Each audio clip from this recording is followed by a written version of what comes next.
ਰਹੀਮ ਮਾਸ਼ਾਅੱਲਾ ਜੀ ਇਹ ਦੜਾ ਉੱਡਿਆ ਸੀ ਚੱਕ ਨੰਬਰ 19 8BR ਦੇ ਵਿੱਚ ਆਪਣੇ ਪਿੰਡ ਦੇ ਵਿੱਚ।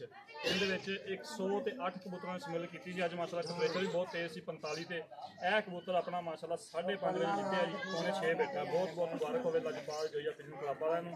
ਸਪੈਸ਼ਲ ਮੁਬਾਰਕ ਉਸਤਾਦ ਇਮਰਾਨ ਨੂੰ, ਉਸਤਾਦ ਮੁਹੰਮਦ ਅਲੀ ਨੂੰ ਬਹੁਤ ਬਹੁਤ ਮੁਬਾਰਕ ਹੋਵੇ।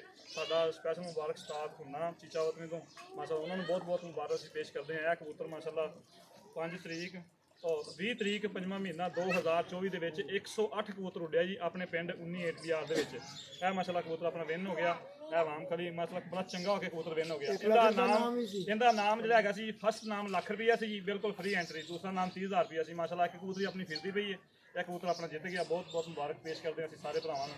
ਮਾਸ਼ਾਅੱਲਾ ਅੱਜ ਆਪਣੇ ਪਿੰਡੋਂ 108 ਕਬੂਤਰ ਉੱਡੇ ਸੀ, ਉਹਦੇ ਵਿੱਚੋਂ ਇਹ ਕਬੂਤਰ ਆਪਣਾ ਵਿਨਰ ਹੋ ਗਿਆ। ਬਹੁਤ ਬਹੁਤ ਮੁਬਾਰਕ ਹੋਵੇ ਸਾਰੇ ਨਾਰੇ ਹੈਦਰੀ ਆਪਣੇ ਰਾਤੀ ਪਾਉਗੀ ਹੁਣ ਫੇਰ ਆਈ ਜੀ ਭਾਜੀ ਰਾਤੀ